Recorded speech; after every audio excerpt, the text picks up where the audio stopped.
আসসালামু আলাইকুম প্রিয় দর্শক, আপনারা দেখতে পাচ্ছেন এখানে আমরা একটা বাঁশবাগানে আছি। তো এখানে লঙ্কা কাণ্ড ঘটে গেছে, দেখতে পাচ্ছেন যে এখানে আগুন ধরিয়ে দেওয়া হয়েছে গত পরশু দিনে, তো 12 তারিখের দিকে। তো এই আগুন দেখেন অনেক জায়গা ছড়ায় গেছে।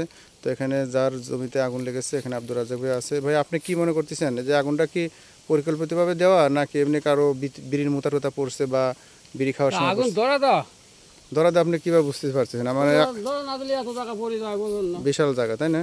তো এই মানে আগুনের সূত্রপাতটা কোন জায়গা থেকে হয়েছে, এরকম কি কোনো কিছু বোঝা যাচ্ছে? এখানে অনেক জাবা ছিল, তাই না? অনেক দাম আর কাঁদি দিয়েছে কাঁদি। বাঁশের পাতা ছিল অনেক জমানো, যেগুলা লাকড়ি হিসেবে ব্যবহার করার জন্য, খড়ি হিসেবে। তো সেখানে এরকম আগুন ধরাই দেওয়া হয়েছে, যেটা অনেক বিস্তৃত এলাকা জুড়ে আগুন ধরে গেছে। বহু টাকা তো বিশাল এলাকা দেখেন, অনেক এলাকা ধরে ধরে গেছে। আসলে জানি না কি এরকম করেছে, অবশ্যই এটা অনৈতিক কাজ এবং গর্হিত কাজ। একজনের ক্ষতি করে তো আসলে এরকম করাটা আদৌ আমরা এরকম দেখি নাই যে ইতিহাসে কোথাও বাঁশঝাড়ে এরকম আগুন লাগে। তো এই প্রথম দেখতেছি। আসলে এখানে অবশ্যই কোনো কারো হাত থাকতে পারে, কোনো ব্যক্তি হয়তো শত্রুতাবশত এটা করতে পারে। তো যেই করুক, আমরা দোয়া করি তার জন্য এরকম মানুষের ক্ষতি চিন্তা না হয়, কারণ কেউ কারো ক্ষতি করতে পারে না, উল্টা নিজে ক্ষতিগ্রস্ত হয়।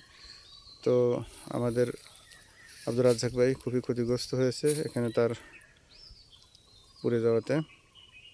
যারা ভিডিওটা শেয়ার করছেন দেখছেন, তারা অবশ্যই শেয়ার করে দেবেন যেন মানুষের এরকম কেউ ক্ষতি না করে। ধন্যবাদ সবাইকে।